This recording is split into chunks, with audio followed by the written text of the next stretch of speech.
Hello friends, most welcome to my YouTube channel. दोस्तों इस video में हम बात करेंगे डिप्लोमा थर्ड सेमेस्टर के subject electrical and electronics engineering materials के बारे में।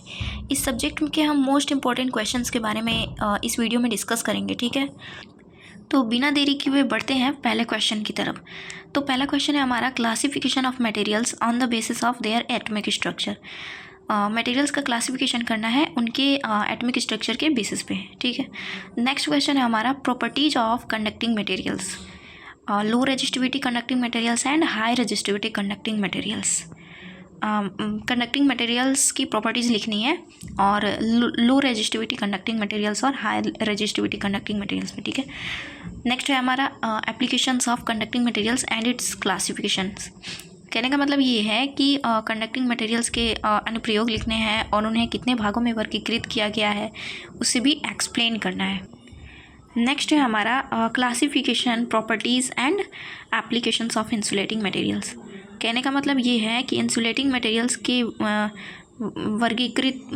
इंसुलेटिंग मटेरियल्स को वर्गीकृत करना है और उनके गुणधर्म लिखने हैं और उनके अनुप्रयोग लिखने हैं इंसुलेटिंग मटेरियल्स के, ठीक है। नेक्स्ट है हमारा, materials used for electronic components, मतलब ऐसे मटेरियल्स जो इलेक्ट्रॉनिक कंपोनेंट के लिए यूज होते हैं, register, transistor, diode, capacitor and inductor. इसको आप ऐसे लिख सकते हैं कि जैसे रजिस्टर है पहले नंबर पे, तो रजिस्टर को हम लोग लिख सकते हैं, डेफिनेशन पहले लिखेंगे, उसके बाद उसका सिंबल बना देंगे और उसकी कुछ यूजेस लिख देंगे। ऐसे करके ट्रांजिस्टर का भी सिंबल बनाएंगे, फिर डेफिनेशन लिखेंगे, उसके कुछ यूजेस लिखेंगे। ऐसे करके डायोड, कैपेसिटर और इंडक्टर का भी लिख लेंगे।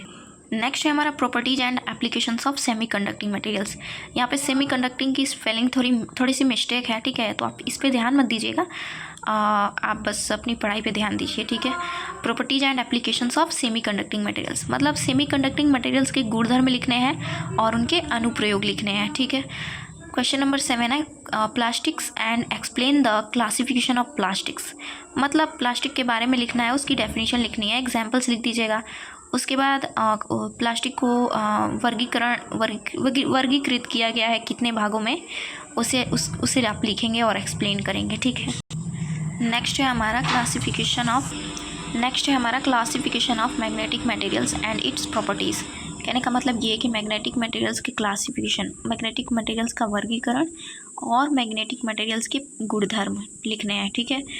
इसी में सेकंड पार्ट करके दिया हुआ है, explain the soft magnetic materials and hard magnetic materials and write down it's properties. कहने का मतलब ये है कि सॉफ्ट मैग्नेटिक मटेरियल्स को एक्सप्लेन करना है, उसकी डेफिनेशन, यूजेस लिखने हैं। फिर हार्ड मैग्नेटिक मटेरियल्स की डेफिनेशन, यूजेस लिखने हैं, कौन कौन से मटेरियल्स हैं जो सॉफ्ट मैग्नेटिक हैं और कौन कौन से हैं जो हार्ड मैग्नेटिक हैं।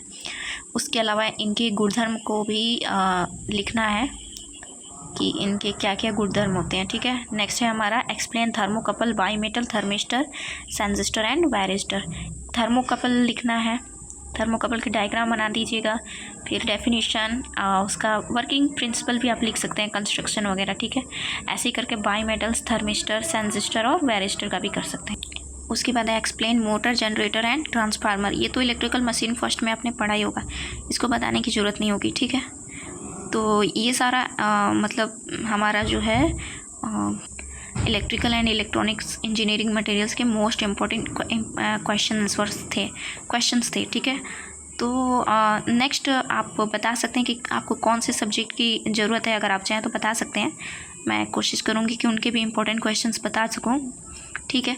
आप नीचे कमेंट सेक्शन में लिख सकते हैं कि आपको कौन से सब्जेक्ट्स के मोस्ट इम्पॉर्टेंट क्वेश्चन चाहिए, ठीक है। तो मिलते हैं नेक्स्ट वीडियो में नेक्स्ट सब्जेक्ट्स के मोस्ट इम्पॉर्टेंट क्वेश्चंस के साथ। तब तक के लिए गुड बाय।